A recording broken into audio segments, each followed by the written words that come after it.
Today I want to talk about potty training constipation because this is a real thing. And if you already figured out that your child is constipated, amazing job. Like, you're already steps ahead, and the information I give you is going to help in this process. My name is Katie T. Christensen, and I am the creator of Peaceful Potty Training, an online potty training course. And constipation is something that comes up constantly. Actually, in many of the hundreds of students I've had, so many of them have been constipated, which definitely creates a hurdle during potty training.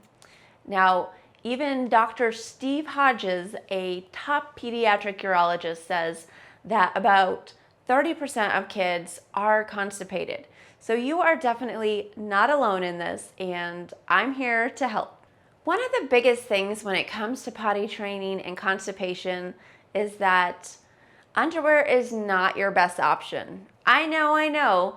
Step one in so many potty training programs is rip away the diaper, but in my potty training program, it is the last step for lots of reasons. But one of the first is that children have best pooping habits and peeing habits when they're still in their diapers. Not only have I seen this long term with different students I've had, but it's also noted by Dr. Steve Hodges in his book, It's No Accident. So if you feel like pressure to take away the underwear and keep it away, rest at ease. You don't have to. Feel free, grab that pull-up. I know some of you might be thinking, I've been told never to do pull-ups or only for nap time and bedtime. Trust me, you can use the pull-up, and it can bring so much success to your child and also just ease them and ease yourself. Pull-ups are a win-win scenarios in so many ways.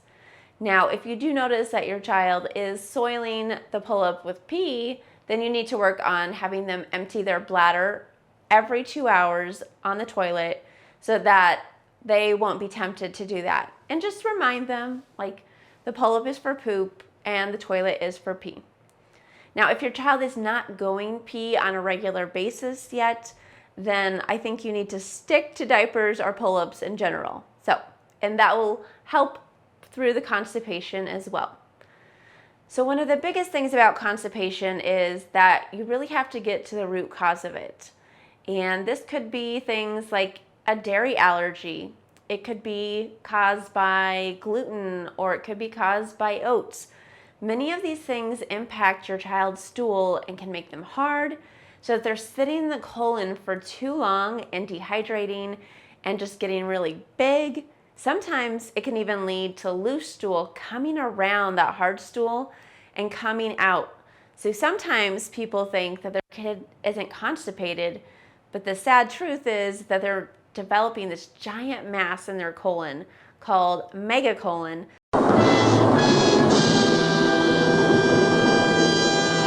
That's totally stretching out their rectum and wreaking havoc on their little bodies. It is heartbreaking.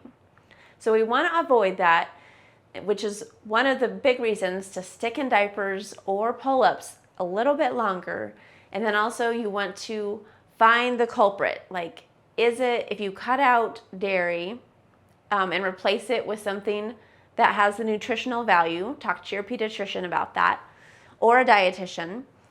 So make sure you do that, and then you're going to want to work on softening the stool. So your child probably doesn't want to push any poop out because when they do, it's hard and it's painful, and they associate pooping with pain. So when you're able to soften it, it will help them start making a better association with it. And the longer that happens, the easier it will be for them to see pooping as something that makes their body feel better and not worse. Granted, this is a process that can take weeks and months, and for some kids, years. So this is not an overnight thing. This is not something to try for just 21 days and give up on. You're running a marathon here, not a sprint, to help your child get soft poop and to start having the association that pooping is healthy for their bodies and that it feels good. Another thing to consider with softening your child's poop is that you want something that's long-term. Things like laxatives should be used very short-term, and they're not great for every child. We found in our family that laxatives were actually a terrible option. So we looked at more natural options like magnesium. The nice thing about magnesium is that it is relaxing too. So even though you can ingest magnesium, my favorite way to incorporate magnesium is through a high quality Epsom salt bath. So that way your child is relaxing in the bath and absorbing that extra magnesium to help them at the same time. So if you do this once or twice a week, it's really going to help them relax their bodies, bring water into that stool, and just help them get ready to push it out too. So when it comes to pushing the stool out, let's give your child a little bit of help, kind of like training wheels on a bike. And that is also something you can incorporate through their food, which is potassium. So potassium is a great way to help contract the muscles in the rectum to get the poop to come out. This is especially good for kids who have had chronic constipation and their muscles have stretched out. We want to give them that extra support. And one of my favorite ways to get extra potassium in is through coconut water. Now, coconut water doesn't taste that great, so you might need to add some flavoring to it. But I've noticed in our family, if I give coconut water at dinner time, the next morning, there is magically a poo in the toilet, which is phenomenal. And then as you're doing the magnesium and the potassium, what's really important to do with that is extra water. Your child should be drinking so much water every single day because as the body pulls water into that stool, you have to replenish it. So make sure that your child is drinking on a regular basis. I'm a fan of letting your child have a water bottle by their bed at night. I think that unless they have excessive amounts of pee in their diapers at night, that water is something that they can reach for and help just hydrate their bodies. I also noticed for my kids, even though they had water bottles at night, they still kept dry the whole night. So just something to keep in the back of your mind. They need so much water to help with the constipation. And then there might be a point when you need professional help, and this is okay. I would recommend getting professional help sooner than later. And as people who have seen many specialists for this type of thing, my favorite specialist is a physical therapist with pelvic floor experience and specialty. So they will be able to help your child learn how to release those muscles and how to push out their poop and make it so much easier.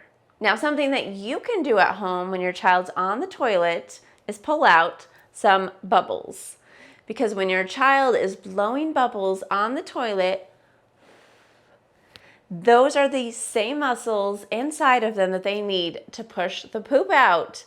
So it works so great and helps bring a positive association.